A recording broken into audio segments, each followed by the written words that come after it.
Thank you, Byron. And President Biden's inflation increasing agenda is crushing the American dream for millions of families across the country.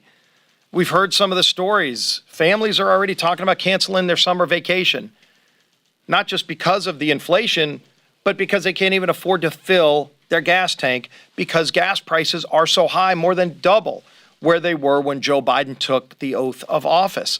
If you look at all of the different crises that we've been talking about for the last year and a half that have been added onto and created by this president, from inflation to high gas prices, to the border crisis, to crime that's running rampant throughout our country, let alone the foreign policy debacles that we've seen over and over again. It's costing families thousands of dollars more. Just think about this. Last week, the House Natural Resources Committee, which is the committee that has jurisdiction over energy policy along with the House Energy and Commerce Committee, held a hearing. Now, you would think with skyrocketing gas prices, the Natural Resources Committee would hold a hearing about how to lower gas prices. They could actually move legislation that we've recommended and urged them to take up to lower gas prices at the pump today. But no, that's not what they had the hearing on. The Natural Resources Committee had a hearing on big cats. That's right. Amidst this gas crisis that's crushing American families, taking money out of their pockets every single week when they fill up their vehicle, instead of having a hearing on how to lower gas prices, they had a hearing on big cats. That is how out of touch Speaker Pelosi and the Democrats here in Washington are with the American people. In fact, Joe Biden is getting ready to announce in the next few days that he's going to fly to Saudi Arabia to beg them to produce more oil. Just think about the lunacy of that. So Joe Biden, who talks about global warming all the time, I wonder how many people are going to ask Joe Biden what the carbon footprint of his trip to Saudi Arabia is. Over 5,000 miles traveled to go to Saudi Arabia to beg Saudi princes to produce more oil after he begged Vladimir Putin to produce more oil, and Putin said no. A few weeks ago when he tried to call Saudi to produce more oil, they didn't even return his phone call. Joe Biden, you do not need to go to Saudi Arabia to find a way to produce more energy. It's right here in America. In fact, you can go less than 1,000 miles to Port Fourchon, Louisiana, in my district, the hub of drilling in the Gulf of Mexico, where Joe Biden shut down production on American lands, shut down American energy. He could fly 1,000 miles, less than 1,000 miles.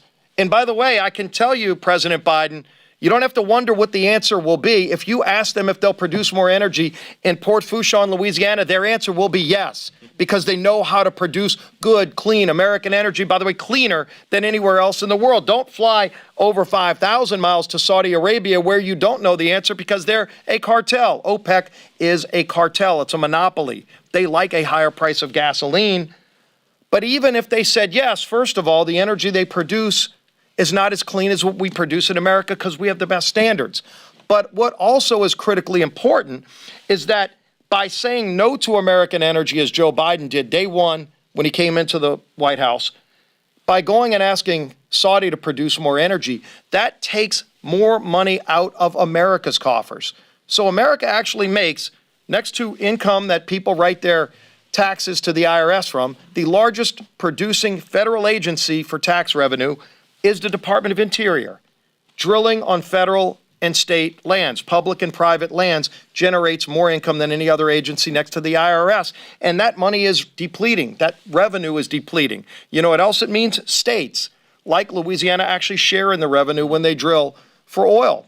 So my colleagues in North Dakota are seeing a huge decrease in their school budgets because Joe Biden shut down American energy, and that takes money out of their school system's coffers. In Louisiana, we actually use the revenue from drilling to restore our coast, something that's been an environmental tragedy going on for decades. Our state finally stepped up and said, we're going to dedicate the lion's share of our drilling revenue to rebuild land so we don't have as strong of hurricanes that hit where people are.